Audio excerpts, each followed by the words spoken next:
Hello guys, the depth queen स्वागत करती है अपने डार्क डेप्थ वर्ल्ड में। और आज मैं बात करूंगी रणबीर कपूर के बारे में।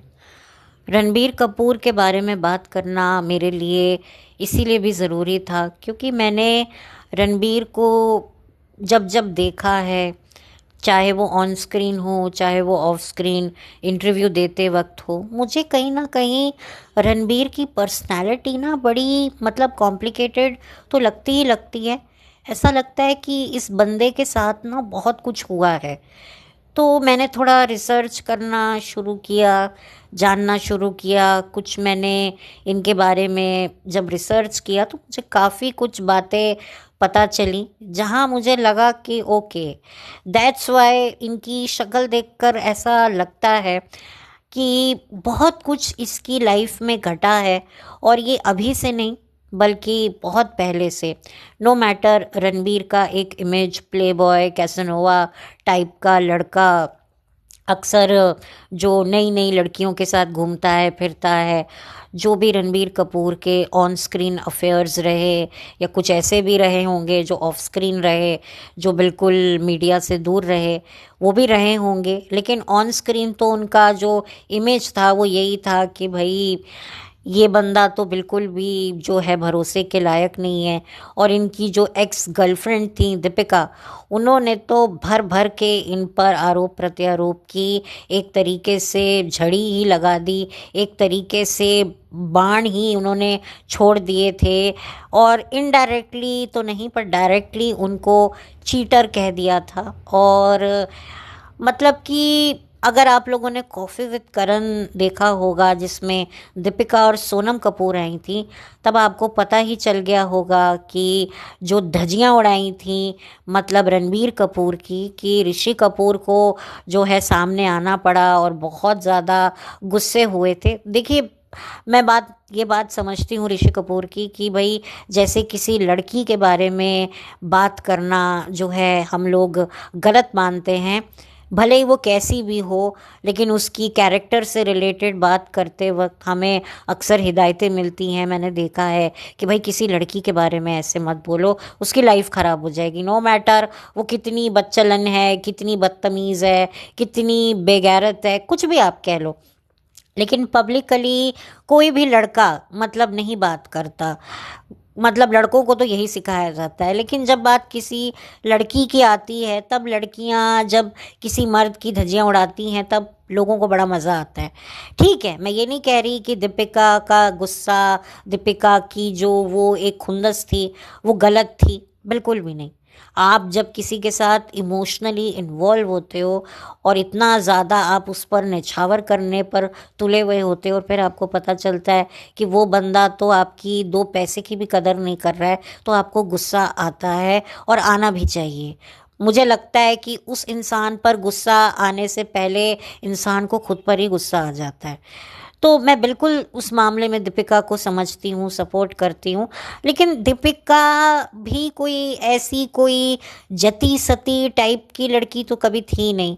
उसने भी अपनी ज़िंदगी में अपनी मर्ज़ी से एक लाइफ जी है। ठीक है, जब हम किसी को ना कहते हैं तब हमारा जो एटीट्यूड होता है वो अलग होता है। लेकिन जब कोई हमें ना करता है तो एटीट्यूड कुछ और ही हो जाता है, तब हमारा ईगो चकनाचूर हो जाता है। हम लोग किसी को मना करें, बोलें नो नो ये तो हो ही नहीं सकता, तो सिचुएशन अलग होती है। लेकिन जब कोई हमें मना कर दे तब लगता है यार ये कैसे, क्योंकि हम जिसको मना कर रहे होते हैं हमें पता होता है कि भाई इसको भी पता है कि इसको मेरे जैसा इंसान नहीं मिलेगा। लेकिन जब कोई हमें मना कर रहा होता है तब हमसे डाइजेस्ट नहीं हो पाता कि ये मुझे मना कर रहा है। तो शायद मुझे लगता है दीपिका के साथ भी यही हुआ कि दीपिका को लगा कि भाई मेरे पीछे तो इतने भंवरे मंडराते थे, तो मैंने उनकी कदर नहीं की, मैंने उनकी परवाह नहीं करी, क्योंकि भाई मुझ में बात थी, मुझ में एक क्रेडिबिलिटी थी, मैं सुंदर थी, जवां थी, हंसी थी, तो मुझे तो कोई लड़का मना ही नहीं कर सकता। कोई मुझसे शादी ना करे, कोई मेरा बन के ना रहे, ये देखो इतने मेरे प्यार में मजनू हुए बैठे हैं, तो मुझ में कुछ ना कुछ तो बात है ना। लेकिन फिर जब रणबीर ने ठेंगा दिखा दिया किसी और के पीछे, तब दीपिका का ईगो बहुत ज़बरदस्त हर्ट हुआ। मैं समझती हूँ ईगो हर्ट होता है, लड़कियों का लड़कों से ज़्यादा होता है, बट लड़कियों के तरीके अलग अलग होते हैं। और लड़की का सबसे बड़ा तरीका ये है कि सबके सामने जाकर चीख पुकार करनी शुरू कर दो।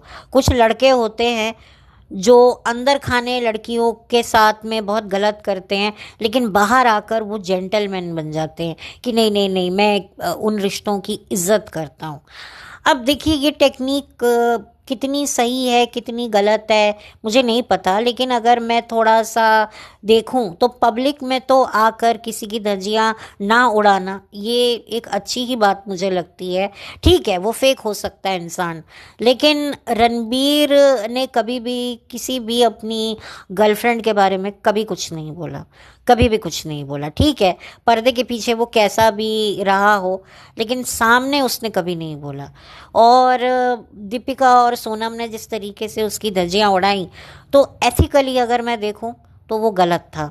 ठीक है आपको उस इंसान से नफ़रत है, आपको उस इंसान से बात नहीं करनी है या उसके बारे में कुछ सुनना नहीं है, तो आपके पास एक बहुत अच्छा आंसर है, नो कमेंट्स।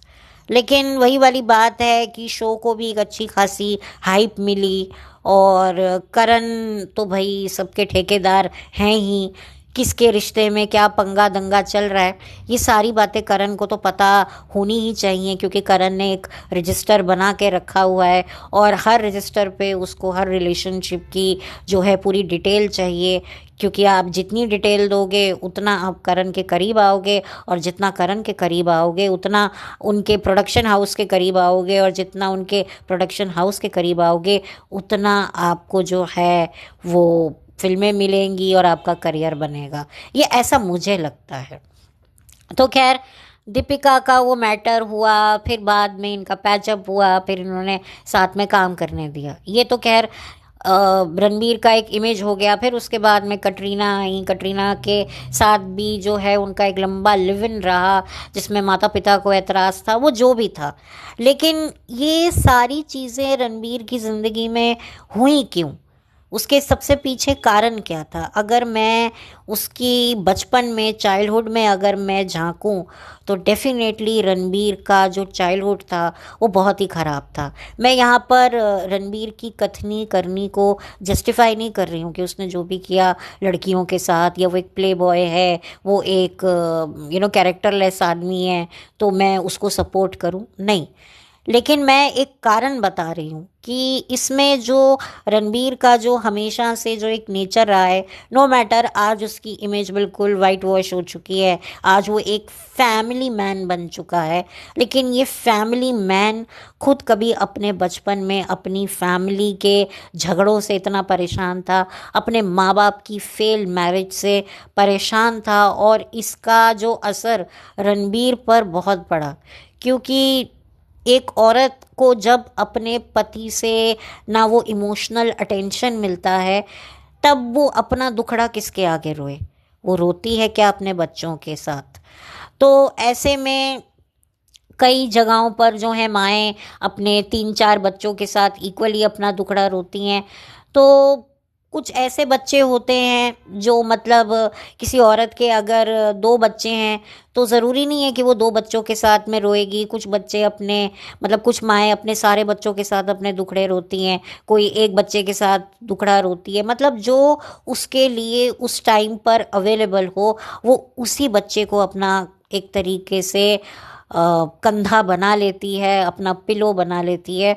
और ऐसे में क्या होता है, बच्चे की साइकोलॉजी बहुत ज़्यादा डैमेज होती है, क्योंकि एक तरफ वो अपने माँ बाप को झगड़ते हुए देख रहा है, दूसरा अपनी माँ को रोते हुए देख रहा है, माँ छोटी सी छोटी डिटेल उसके साथ शेयर कर रही है। तो क्या होगा? देखो एक चीज़ें होती हैं जो हम देखकर समझकर सीखते हैं, और कुछ ऐसी चीज़ें होती हैं जो हमें बताई जाती हैं।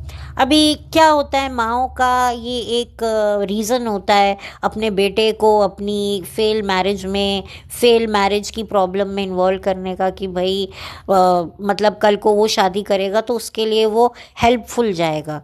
तो नीतू कपूर ने भी यही सोचा कि भाई मैं जो इनका बाप जो ये गलती कर रहा है ऋषि कपूर, वो मेरा बेटा नहीं करेगा।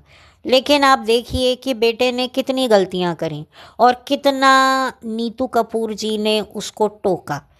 वो भी कहीं ना कहीं बराबर की भागीदार रहीं। जो इतना ज़्यादा रणबीर की लाइफ में जो रिलेशनशिप्स को लेकर इतनी कॉम्प्लिकेशंस थी, कहीं ना कहीं नीतू जी का भी डायरेक्टली और इनडायरेक्टली सपोर्ट रहा है, ये जानते हुए भी कि मेरा बेटा कर क्या रहा है। मतलब एक तरफ वो माँ होती हैं मदर इंडिया जैसी, नरगिस जैसी, जो अपने बेटों को ये साफ साफ बोल देती हैं कि मैं बेटा दे सकती हूँ पर मैं लाज नहीं दे सकती। और यहाँ पर ये माएँ ऐसी होती हैं जो अपने बेटों की ज़िंदगी में इस कदर जो है वो घुस जाती हैं। मतलब एक तरीके से वो माँ कम और अपनी बहू और बेटे की ज़िंदगी में एक सेकंड वूमन भी बन जाती हैं। मैंने कई ऐसी भी माएँ देखी हैं। देखिए, आप इस चीज़ों को अदरवाइज़ या गलत सेंस में मत लीजिएगा। मैं यहाँ पर बात कर रही हूँ एक इमोशनल सपोर्ट की, जो अक्सर माएँ अपने बेटों में ढूंढती हैं और उनको मिलता भी है। आप लोगों ने देखा होगा कि औरतें, पति उनके अपने काम में बिज़ी रहते हैं, अपनी लाइफ में बिज़ी रहते हैं, और जो माएँ होती हैं अपने बच्चों के साथ में अपनी लाइफ को जो है वो बिताती हैं। बेटी की शादी हो जाती है, बेटी तो अपने घर चली जाती है, उसकी लाइफ में वो दखल देते हुए भी इतना नहीं दे पाती, लेकिन बेटे के साथ क्योंकि कनेक्शन अलग होता है तो वो बेटे की लाइफ में इन्वॉल्व हो जाती हैं। वो कहीं ना कहीं उनकी ज़िंदगी में उनको दूर, उनसे दूर होते हुए भी उनके करीब रहती हैं। और जो उनके बेटे होते हैं वो भी अपनी मैरिड लाइफ में इन्वॉल्व नहीं हो पाते, क्योंकि वो हर वक्त उस गिल्ट में रहते हैं कि यार मैंने तो शादी कर ली, मैंने तो अपना घर बसा लिया, मैं तो अपनी बीवी के साथ में हूँ, बट मेरी माँ बेचारी अकेली है।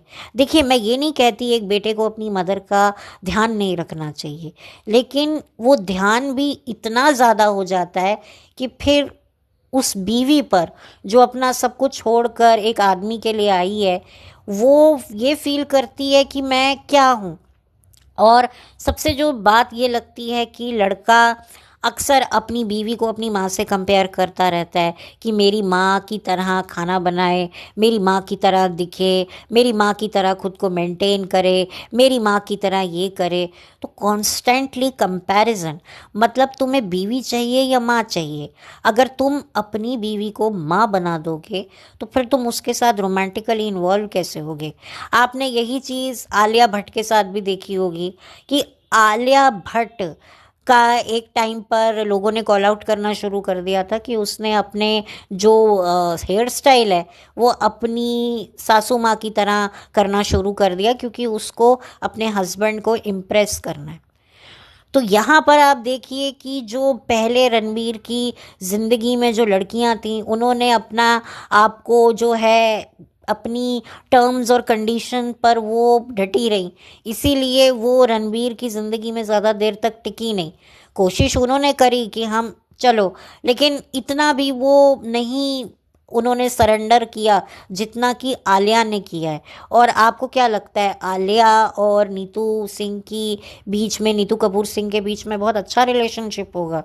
बिल्कुल भी नहीं होगा। जो आलिया थी उसको इस फैमिली में घुसना था, उसकी डेस्परेशन थी, बहुत सारे एक तरीके से उसको था कि मैं कपूर ख़ानदान में घुस जाऊंगी तो मुझे एक बैकअप मिल जाएगा।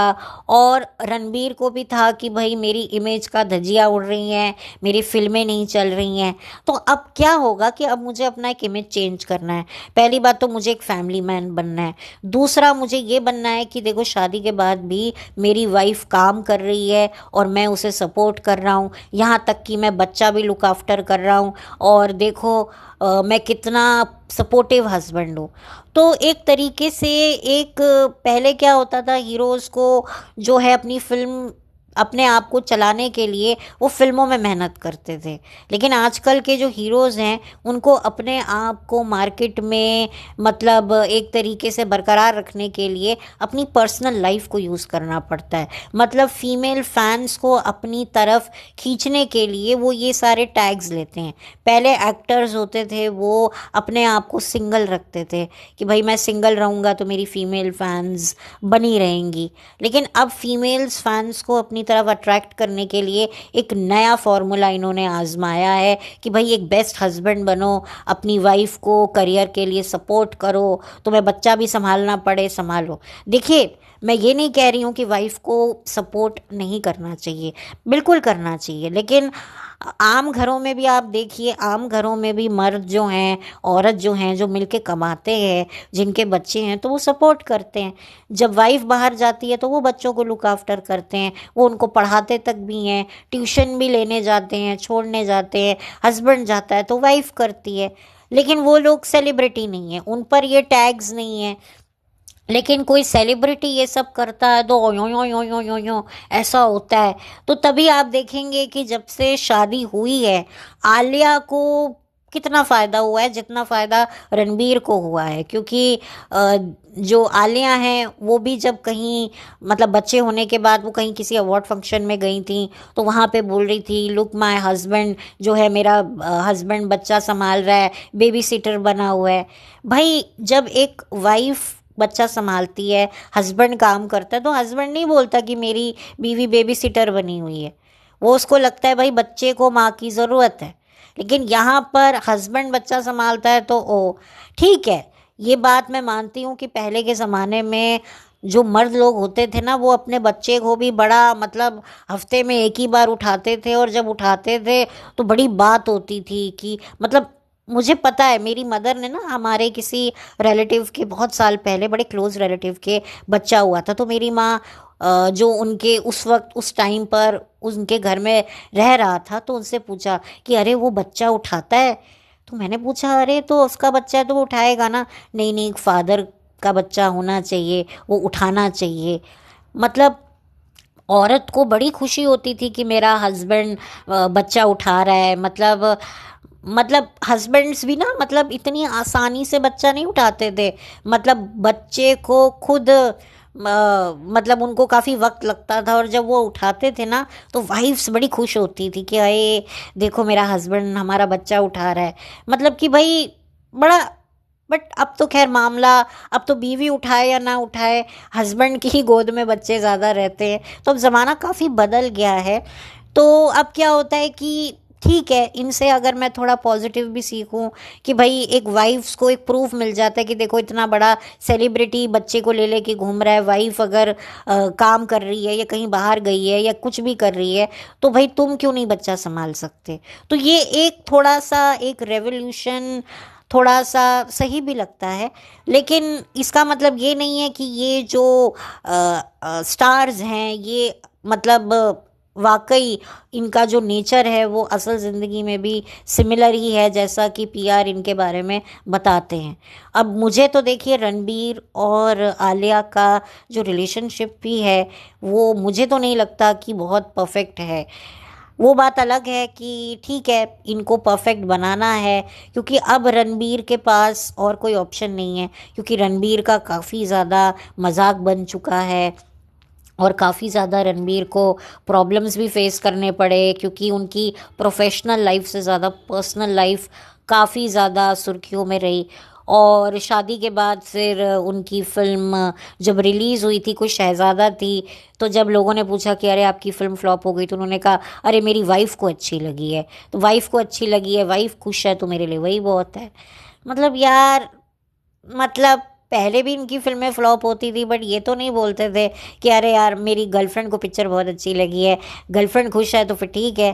तो मुझे, मतलब वही बात है ना कि हर चीज़ में शादी को लेके आना, अपने आप को दिखाना कि मैं एक बहुत ही डेडिकेटेड हस्बैंड हूँ, एक डेडिकेटेड फादर हूँ। पेपराजी एकदम शूट करते हैं जब रणबीर अपनी बेटी को लेके जाते हैं। भाई हमारे भी घरों के बाप भाई अपनी बच्चों को लेके जाते हैं, इसमें कोई बड़ी बात नहीं है। और अब बच्चों के साथ में दोनों पेरेंट्स को इक्वली अपना रेपो बनाना पड़ता है, नहीं तो फिर क्या होगा? वही होगा जो रणबीर ने अपनी लाइफ में देखा। रणबीर ने ज़्यादातर वो अपनी माँ के क्लोज रहे। जो नीतू जी थी, उन्होंने अपनी बेटी को अपनी मैरिज में इतना इन्वॉल्व नहीं किया। उनको लगा कि पता नहीं मेरी बेटी कैसे करेगी, क्या करेगी। और देखिए ना, बेटी की भी शादी बड़ी जल्दी कर डाली। वो बात अलग है कि अब बेटी फिल्मों में आ रही है, जबकि वो खुद एक बच्चे की माँ बन चुकी है और खुद अपनी बेटी को लॉन्च कर रही है। क्यों? क्योंकि ऋषि कपूर अब इस दुनिया में नहीं है। अगर ऋषि कपूर इस दुनिया में होते तो क्या रिधिमा ये सब कर रही होती? एक्चुअली वो तो नहीं कर रही होती, बेटी का तो मुझे नहीं पता, लेकिन वो खुद तो शायद नहीं आती, क्योंकि जब ऋषि कपूर जिंदा थे तब रिधिमा की पर्सनैलिटी थोड़ी अलग किस्म की हुआ करती थी। तब वो अपनी फैमिली के साथ ही ज़्यादा सोशल गैदरिंग करती थी, या वो दूसरे प्रोफेशन जो उनका ज्वेलरी का है उसमें इन्वॉल्व रहती थी। तो इससे पता चलता है कि ऋषि कपूर की पर्सनैलिटी कितनी स्ट्रॉन्ग थी, वो कितनी ज़्यादा हावी रहती थी, जिसकी वजह से उनके जाने के बाद लाइफ में कितने चेंजेस आए। रणबीर ने भी शादी कर ली और रिधिमा जो है वो अब सोशल उसकी लाइफ बनने लगी, वो मीडिया के सामने आने लगी, वो कोई रियलिटी शो कर रही है, कभी किसी यूट्यूब पे आ रही है फराह खान के साथ में, वो कुकिंग के उनके व्लॉग्स में आ रही है, अब वो किसी कपिल शर्मा, हाँ किसी क्या, कपिल शर्मा के उसमें आ रही है, कोई मूवी है मुझे नहीं पता रिलीज़ हो गई है या होने वाली है, आई डोंट नो। तो मतलब आप कह सकते हैं कि पहले भी वो आती थी, लेकिन पहले की पर्सनालिटी में और अब की पर्सनालिटी में बहुत फ़र्क है, क्योंकि उन्होंने वो फैबुलस वाइफ भी किया था, तो उसमें वो लोग उनको ज़्यादा जान पाए। अगर आज ऋषि कपूर ज़िंदा होते तो क्या वो फैबुलस वाइफ में आती? मुझे तो नहीं लगता।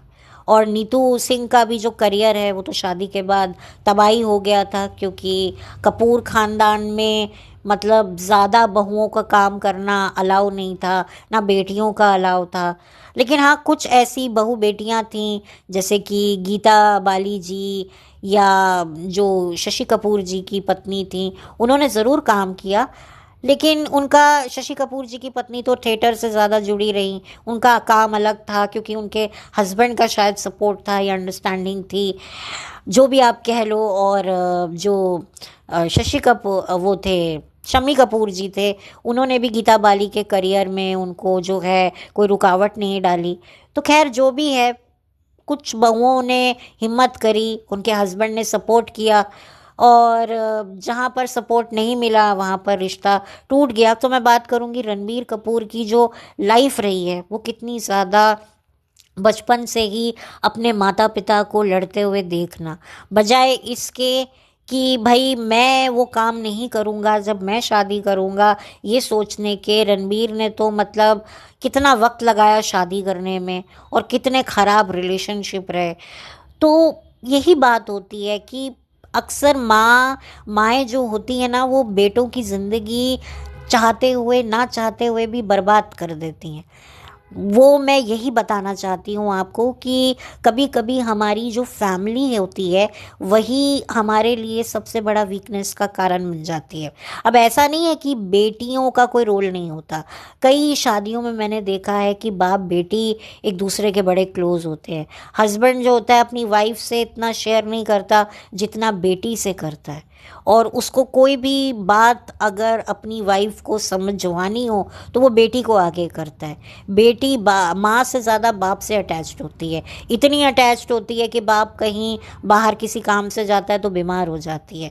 तो ये जो इमोशनल बाउंडिंग होती है ना, जो कपल के बीच में होनी चाहिए, वो बच्चे और पेरेंट के बीच में शुरू हो जाती है, जिसकी वजह से क्या है, शादी चल जाती है। मतलब एक तरीके से कि चलो ठीक है, वाइफ अगर मुझे तवज्जो नहीं दे रही है तो बेटी तो दे रही है, क्योंकि कई हस्बैंड्स बहुत कुछ अपनी वाइफ से एक्सपेक्ट करते हैं, लेकिन वो चीज़ें उनको अपनी वाइफ से नहीं मिल पाती हैं, क्योंकि वो उनको समझ नहीं पाती, फैमिली के इश्यूज़ कुछ भी कह लो। तो फिर उनकी जो बेटी होती है वो एक बीवी की जगह ले जाती है। जैसे कि कई लड़के अपनी फादर की जगह ले लेते हैं, वो एक तरीके से अपनी माँ के कंपेनियन बन जाते हैं। तो ये चीज़ें जो होती हैं ना, वो आगे जाकर फिर वो जो बच्चे होते हैं ना, फिर उनको ये रियलाइज़ होने लगता है कि यार हमें तो लाइफ पार्टनर की ज़रूरत नहीं है। कुछ ऐसे भी बच्चे होते हैं जो शादी इस वजह से ही नहीं करते कि भाई जो कंफर्ट हमारे पेरेंट्स को हमारे साथ में रहकर मिलेगा, अगर हम शादी कर लेंगे तो वो कंफर्ट फिर हम नहीं दे पाएंगे। कोई भी मतलब थर्ड पार्टी ये बर्दाश्त नहीं करेगी। और शादी में क्या होता है, कंपेनियनशिप भी तो होती है। वो कंपेनियनशिप जो है मुझे मेरे पेरेंट्स से मिल रही है, जिसके मैं करीब हूँ, चाहे वो मदर हो या फादर हो। तो इस वजह से भी कई बच्चे शादी नहीं करते। और ये चीज़ मैंने भी नोट करी है कि जो अगर एक लड़की होगी ना, उसको अपने फादर में ही वो सारी अंडरस्टैंडिंग दिख रही होगी, जो उसको पता है कि और किसी मुझे हस्बैंड में मिलेगी नहीं, तो फिर मैं क्यों शादी करूं। शादी का मतलब कंपेनियनशिप होता है ना। आप उसको देखिए, हर मैं अब मैं क्या बोलूँ, मैं बोल नहीं पा रही हूँ। मैं फिज़िकल कंफर्ट की बात नहीं कर रही, मैं इमोशनल कंफर्ट की बात कर रही हूँ। कई बच्चे जो हैं वो जगह ले लेते हैं।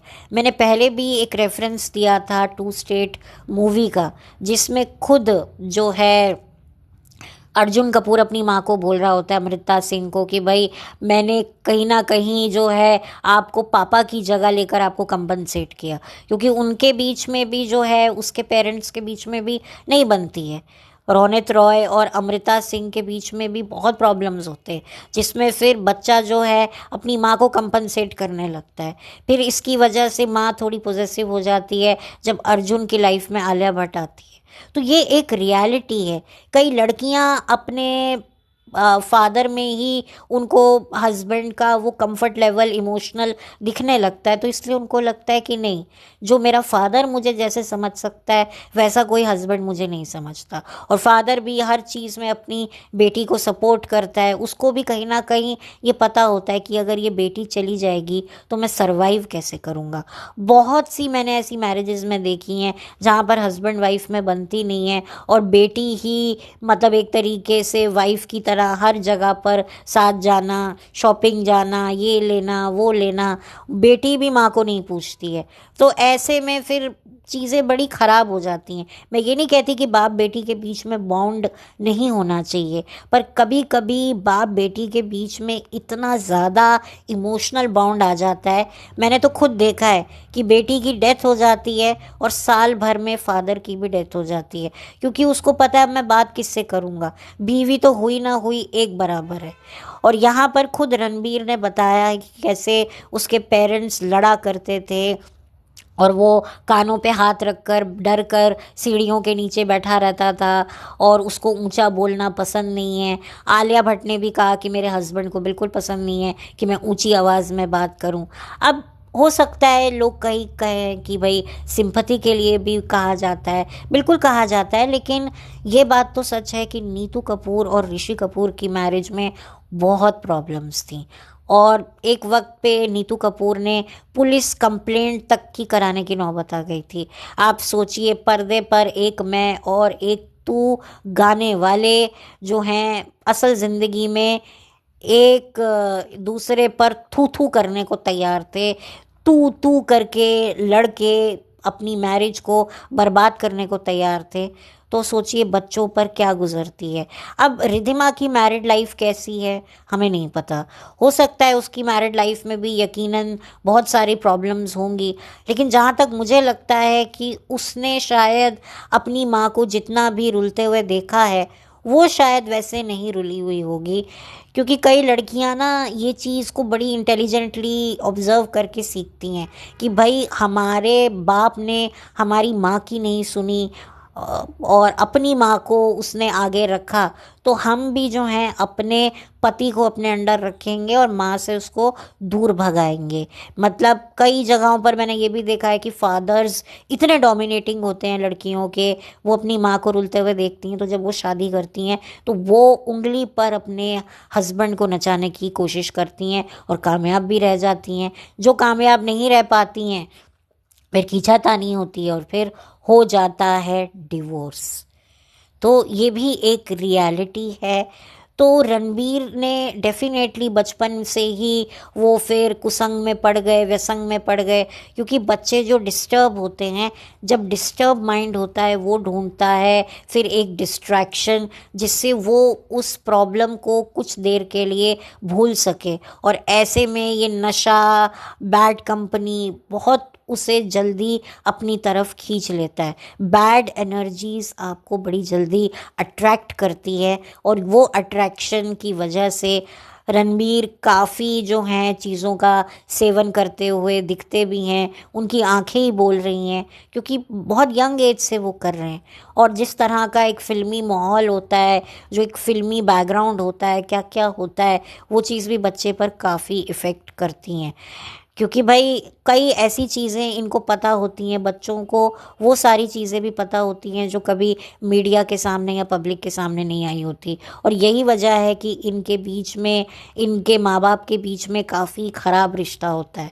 वो भी झेल रहे होते हैं, बच्चे भी स्मार्ट है कि चलो हम अपने माँ बाप को ब्लैकमेल कर रहे हैं, पता है हमारे माँ बाप हमें कहीं जाने तो देंगे नहीं, वो हमारी अनरीज़नेबल डिमांड को भी पूरा करेंगे, तो ठीक है उनके साथ रहो भी, उनके साथ झगड़ो भी, उनको ब्लैकमेल भी करो और अपनी मनमानी भी करो। तो ऐसे भी बच्चों के रिश्ते होते हैं अपने पेरेंट्स के साथ, जो बहुत ही ज़्यादा डिस्टर्बिंग होते हैं। तो ये पूरी की पूरी जो मैं कहूँगी स्टोरी, मुझे जब रणबीर की पता चली तब मुझे समझ में आया कि ये रुला हुआ चेहरा मुझे क्यों दिखता है। ए दिल है मुश्किल भी जो फिल्म थी, उसमें तो मुझे रणबीर को देखकर बड़ा ही ख़राब सा फीलिंग आ रही थी। हालांकि वो एक फ़िल्म थी और कई लोगों ने भी इस चीज़ को नोटिस किया है कि रणबीर की ज़्यादातर जितनी भी फिल्में रही हैं उसमें माँ बाप का और उसका रिलेशनशिप जो ख़राब दिखाया है, इससे पता चलता है कि रणबीर के माइंडसेट में क्या है। मतलब उसका भी अपने पेरेंट्स के साथ में अच्छा रिलेशनशिप नहीं रहा होगा, स्पेशली फादर के साथ। और रणबीर ने भी कहा है कि जब उसके फादर की डेथ हुई थी, तो मतलब डेथ होने से कुछ घंटे पहले ही उसको डॉक्टर ने इन्फॉर्म कर दिया था कि भाई अब ज़्यादा टाइम नहीं है। तो मैं पैनिक ज़रूर हुआ पर मैं रोया नहीं। तो यही होता है, फादर्स ये कभी सोचते नहीं हैं। क्योंकि एनिमल में तो रणबीर अपने फादर के पीछे पागल था, ऑब्सेस था एक तरीके से। मैंने एनिमल देखी नहीं है लेकिन वो पापा पापा करता रहता था। लेकिन यहाँ पर बिल्कुल उसका उल्टा रिलेशनशिप था अपने फादर ऋषि कपूर के साथ में। और शायद ऋषि कपूर जी को भी इस चीज़ के लिए काफ़ी रियलाइजेशन भी हुआ होगा, क्योंकि फादर्स कभी भी ये सोच नहीं पाते। फादर कभी कभी बेटों के साथ में ना इतने सख्त हो जाते हैं कि उनकी सख्ती से बेटा या तो रिबेलियस हो जाता है या तो टू मच वो डरपोक हो जाता है, उसकी पर्सनालिटी ही डैमेज हो जाने लगती है। फिर उसे माँ का साथ मिलता है, औरतें सॉफ्ट होती हैं, माएँ सॉफ्ट होती हैं बेटों के प्रति, तो फिर वो भी सॉफ्ट होने लगते हैं जिनकी वजह से उनकी पर्सनालिटी एज अ मैन बन नहीं पाती। रणबीर इस मामले में थोड़े रहे कि भाई वो एक्टर थे तो उनको अपनी एक माचो इमेज को बरकरार रखने के ज़रिए मिलते गए।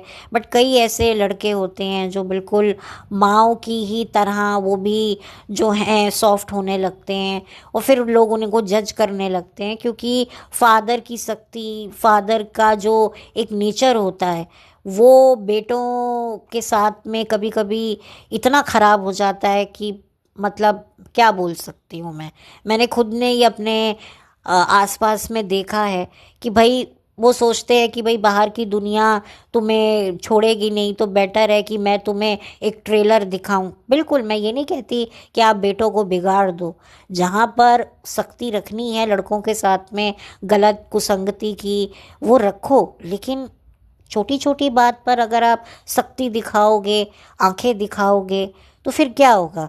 एक बेटा डर जाएगा, एक बेटा जो है वो आपके खिलाफ हो जाएगा, यही होगा। तो डर बैठने वाले जो लड़के होते हैं उनकी अपनी लाइफ काफ़ी डिस्टर्बिंग हो जाती है, उनकी लाइफ कभी बन के भी नहीं बन पाती। और जो बच्चे रिबेलियस हो जाते हैं वो भी एक तरीके से तन्हाई होते हैं, क्योंकि वो भले ही बगावत कर ले लेकिन अंदर से बगावत कर कर के भी वो टूटे हुए होते हैं।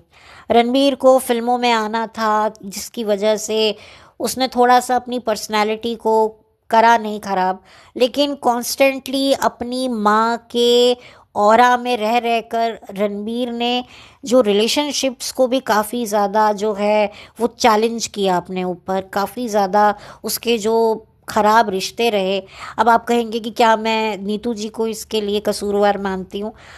मैं डायरेक्टली और इनडायरेक्टली तो कहूँगी हाँ, क्योंकि कभी कभी किसी के लिए ओवर प्रोटेक्टिव हो जाना, ओवर पोजेसिव हो जाना, कहीं ना कहीं ऐसा ना चाहते हुए भी हम किसी की लाइफ को ख़राब कर ही देते हैं। क्योंकि रणबीर ने भी कहा कि मेरे नाखून तक मेरी माँ काटती है, मतलब इतना पैम्पर वो करती है। क्यों? क्योंकि रणबीर उनकी सारी बातें सुनता था, क्योंकि फादर के पास तो एक से ज़्यादा बात कर लो तो फादर इरिटेट हो जाते हैं, हस्बैंड्स लोग इरिटेट हो जाते हैं, क्या है एक ही बात करती रहती है, चुप रहे ना।